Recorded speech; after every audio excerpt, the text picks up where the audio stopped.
Hello and welcome to my channel.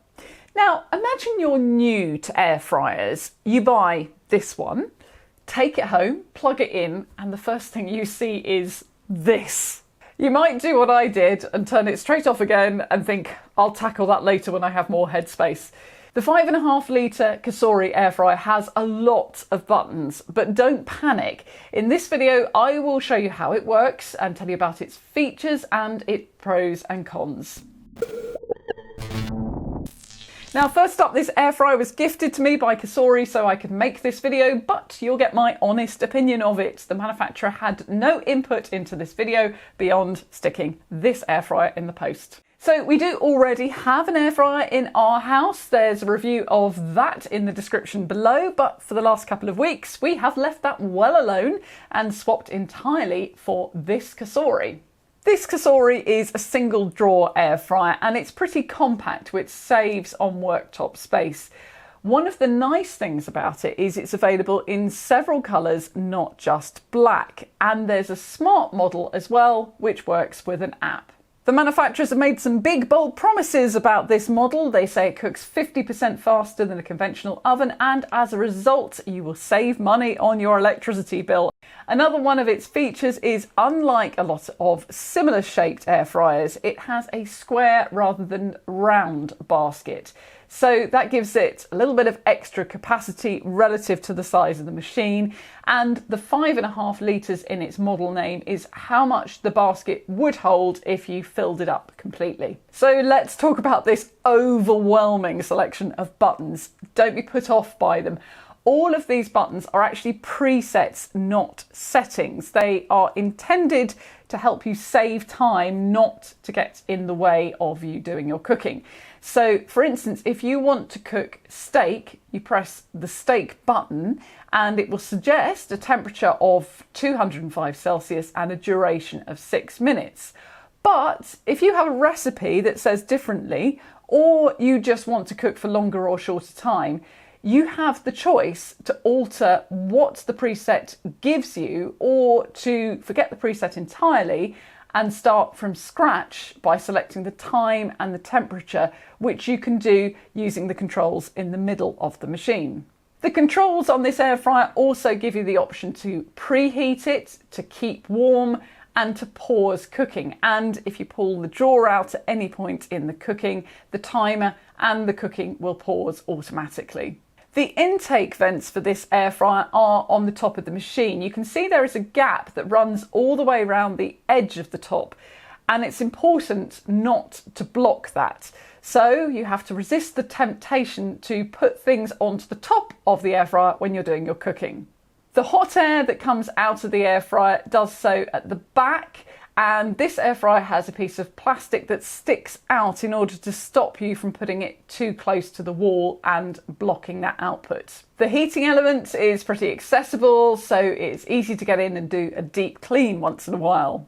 The drawer that you do the cooking in has two parts. There's an internal basket which clicks into an outer drawer. And I've got to be honest, it feels like this is quite a weak part of the design. All the way through the instruction booklet, if you read it, there are reminders not to accidentally press the release button on this basket when you are cooking.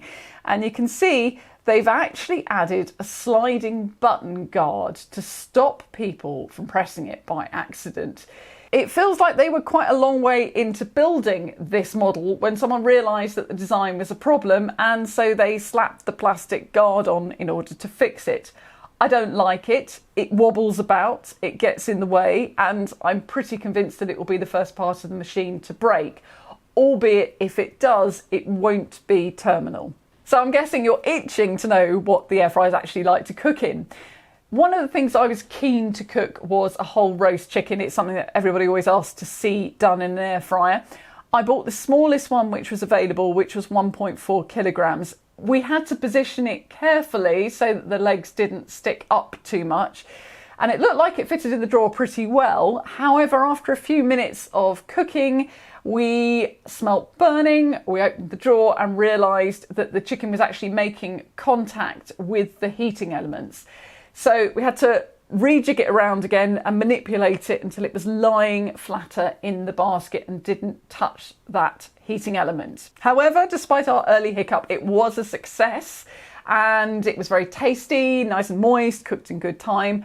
While it was roasting, I cooked a whole basket of roast vegetables in the same air fryer, and I've repeated that many times over the last couple of weeks because it is such a simple, healthy and easy way to cook sides for a main dish. Now, talking of cooking veg, if you do use those presets to cook, one of the features of this air fryer is that the vegetable, fries and shrimp presets have an inbuilt shake reminder, which beeps 5 times midway through cooking to remind you to pull the basket out and to shake the contents. So I've done a lot of other stuff as well over the last couple of weeks. I also tried cooking brownies and I used my usual 8-inch cake tin, and as you can see, it fits easily into the basket of the air fryer. I also tried individual mac and cheese portions, salmon fillets, cookies, pastries.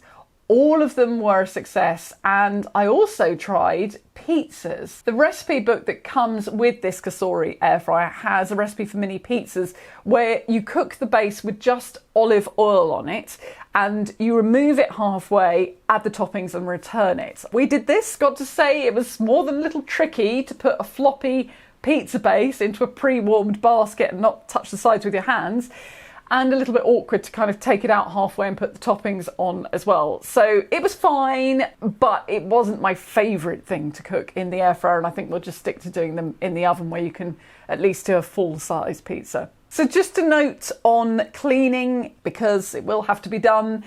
This air fryer is easy to clean. The baskets are non-stick and they can go in the dishwasher as well, so it ticks all the boxes.